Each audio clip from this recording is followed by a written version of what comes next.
So guys, this is DarkArmedAlliance, and today we're going to be recording something a little bit different. We're going to be recording my deck profiles a little bit differently. I bought a new tripod and I've been buying some new mats to take for background drops. And Savannah is actually going to be the camera girl because she moved in. And so, without further ado, yep, that was Savannah.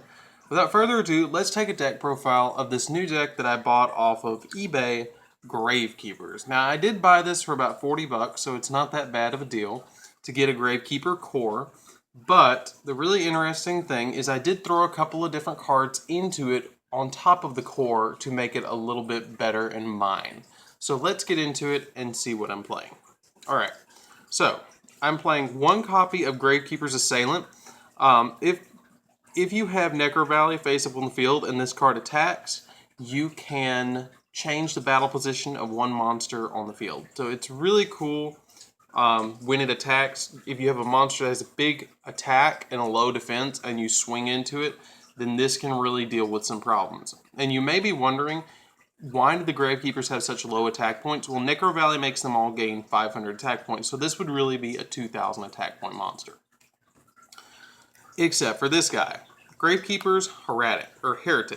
Gravekeeper's Heretic is a really interesting card. When Necro Valley is face up on the field, he's unaffected by all other card effects, which is super good at points and super bad because he doesn't get that 500 point boost from Necro Valley, which kind of sucks, but hey, whatever. Unaffected by Burying Mirror Force, Storming Mirror Force, all the battle traps, everything, which is really good. But with him not being able to be affected by some cards that I need him to be affected by, he's really just a one-of. Then I play one copy of Gravekeeper's Ambusher because it is so big when you have Necro Valley face on the field. His effect doesn't come into effect all that much, with it being, if this card is flip face up, I can target one card in my opponent's graveyard and put it back on the bottom of their deck, and then if it's been flip face up and it's sent to the graveyard, I can add Necro Valley back to my hand if it's sent to the graveyard, which is kind of good, but at the same time, it's not that good because you're going to have to set it, and then you're going to have to put something back on their bottom of their deck, and then it goes to the graveyard. It's okay if you're starting to run out of Gravekeepers or your Necro Valleys, but it's really just a one-of, and one of it is fine. Then, that's all for the one-of Gravekeepers. Then I play 3 copies of Gravekeeper's Commandant. You can discard this card to add a Necro Valley from your deck to your hand, which is really good because you need to get to Necro Valley as fast as possible. And when you're playing 3 copies of this, you really get Necro Valley at 6 in your deck, which is super good odds that you're going to draw it in your first draw. And then, I forgot about this guy. I put him lower because he had lower attack points. 1 copy of Gravekeeper's Descendant. He's essentially a Hand of the Six Samurai. I can tribute 1 face-up Gravekeeper monster to target one card my opponent controls and destroy that target. So it helps me deal with maybe a Pendulum Scale or something like that. He becomes a 2,000 beater when you have Necro Valley on the field, so it's pretty good. It's not that bad.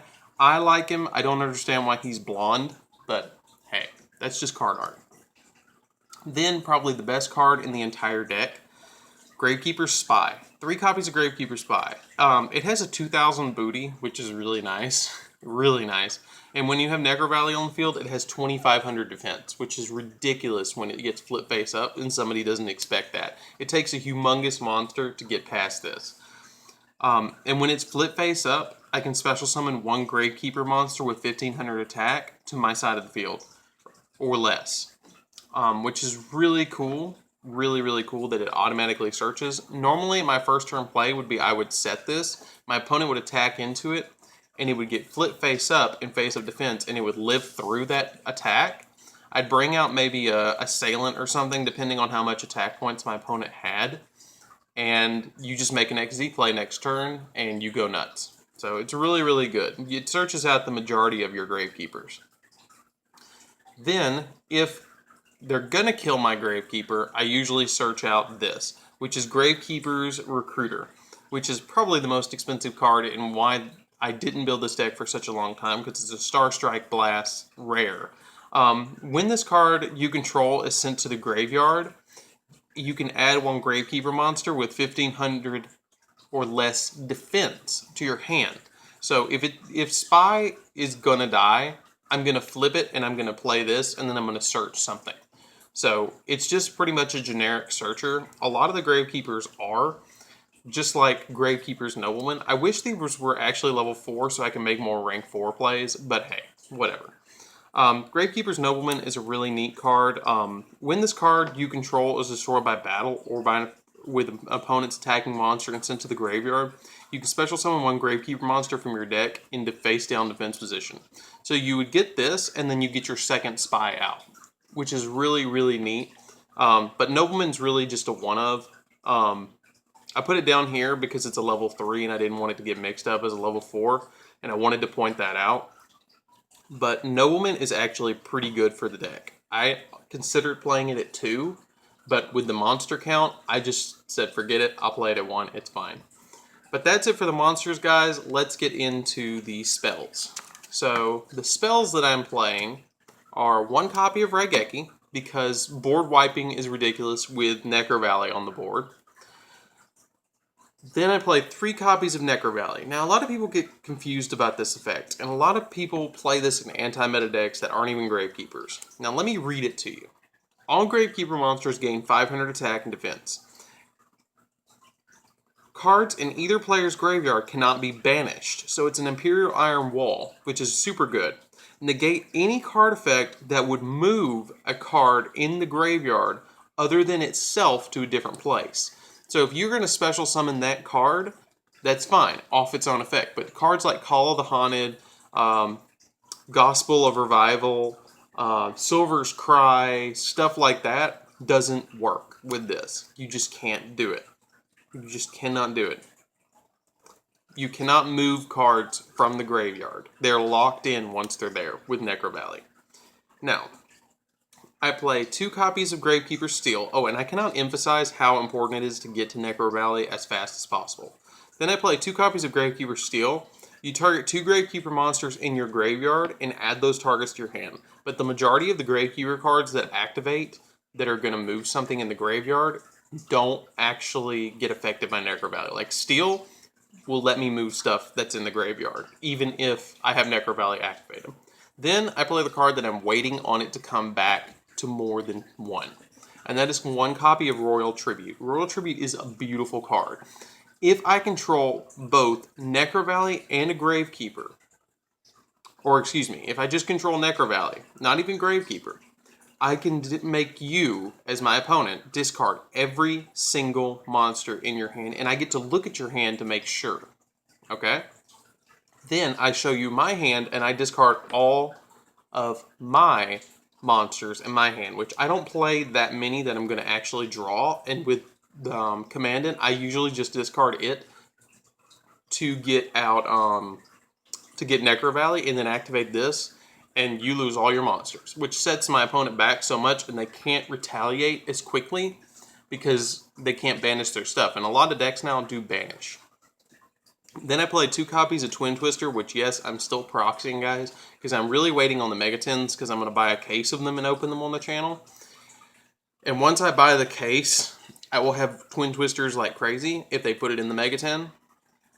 But for now, 2 Twin Twisters.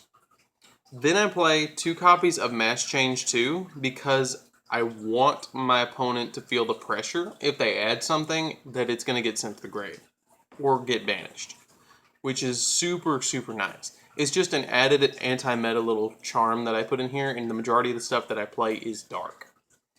Then I play 3 copies of Pot of Duality. Now, something I will add about this, if you want to, you can play Cards of Demise.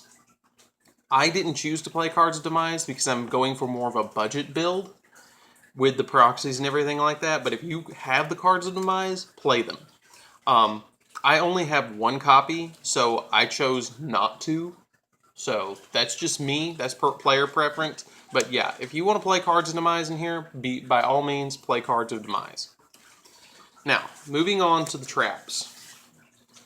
I play 2 copies of Mirror Force because I'm not too worried about card effects activating in the graveyard because of Necro Valley, which is really, really nice.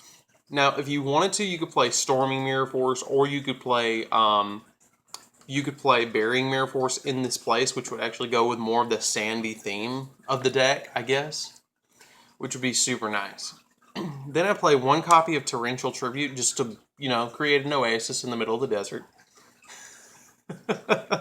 But in all honesty, I play this because I'm not too worried about my monsters getting destroyed in the beginning of the game or late in the game, because I will bounce back. So one copy of Torrential just to bombard the board. One Bottomless, because Bottomless is just nice and it stops my opponent. One copy of Eradicator Epidemic because of Master Key Beetle and big plays like that. One copy of Vanity's Emptiness, which if you have Master Key Beetle on the field and you target this, you can make it so you have a Vanities lock where your opponent cannot get rid of Vanities and they cannot special summon monsters, which can cripple your opponent. If this card was ever brought back to more than one, this deck would be very good as an anti-meta deck. And it still is very good, it just would be a lot better. Then I play two copies of Imperial Tomb of Necrovalley. When a spell, trap, or monster effect is activated while both a Gravekeeper monster and Necrovalley is on the field, negate the activation, and if I do, destroy it. Which is really neat. It basically just says nope if I have a Gravekeeper and Necrovalley on the field. Then I play two copies of Solemn Strike just to stop those summons and effects and crap that I don't want. And finally, two copies of Fiendish Chain because I can target it with Key Beetle and stop my opponents from destroying my Key Beetle. And that's it for the main deck. Let's get into the extra deck, guys. So first off, because I'm playing the two Mass Change, I am playing two Dark Law, which I kind of already explained with Dark Law. Dark Law is just a really nice card to play in this deck because it's just so anti-meta, and I play so many dark targets to get it out. Then I play the entire Utopia Lightning engine because sometimes in this deck you don't have a big beefy monster in the main deck, so in the extra deck you kind of have to make up for that. So I play Utopia Lightning, and by playing the Utopia Ray you get it to attack twice with 5,000 attack points, which is really great. Then I play two copies of Master Key Beetle because it protects Vanities, it protects Necrovalley, it can save itself by targeting a Fiendish Chain that's dead. It's just really nice to play two Key Beetle. It just helps out so much with double Key Beetle. And it goes along with the Scarab of the Desert. It almost should have been a Gravekeeper. Then I play one copy of Dark Rebellion because I know I do have Utopia Lightning, but this is a dark target for Dark Eradicator, or Dark, whatever it is, the virus. Let me find it really quick. This virus card, Key Beetle and this is both targets for this, so that's why I'm playing this. And it's a quick rank 4 if I want to later in the game, and I want to hit you hard with it. If I can combo this with Royal Tribute, you're going to lose. Then I play one copy of Karen Gorgon. The reason I play one Karen Gorgon is because it makes it so if you try and Twin Twister my Necrovalley and I don't have Key Beetle, I can make it target something else and I can save Necrovalley. One Ragna Zero because I needed it for space, and I just thought it might be nice maybe against an anti-meta or a Morphage or Fire Fist or something like that. Number 101 because I can steal shit with it. 82 because with Necrovalley on field I can attack you twice, dealing you 4,000 damage directly. Giant Hand because I say nope to stuff. Castael because I can spin your shit. And finally Daigusto Emerald because I can spin my monsters back to deck, which is really, really nice. But yeah, guys, that is my Gravekeeper deck. I really think it's going to be a lot of fun. I'm thinking about carrying it to locals and playing around with it just to see if I can get something going with it. I think it's a lot of fun. I would like to get 2 more cards of Demise for it, but I'm not willing to pay 20 bucks a piece for them. I'll wait for them to get reprint or get put to 1 because I know that it's going to get put to 1 and I already have the 1 copy. But don't forget to join DarkArmedAlliance, guys, and subscribe. But anyways, guys, this is Dark Armed Duelist. I hope you enjoyed this deck profile, and I'm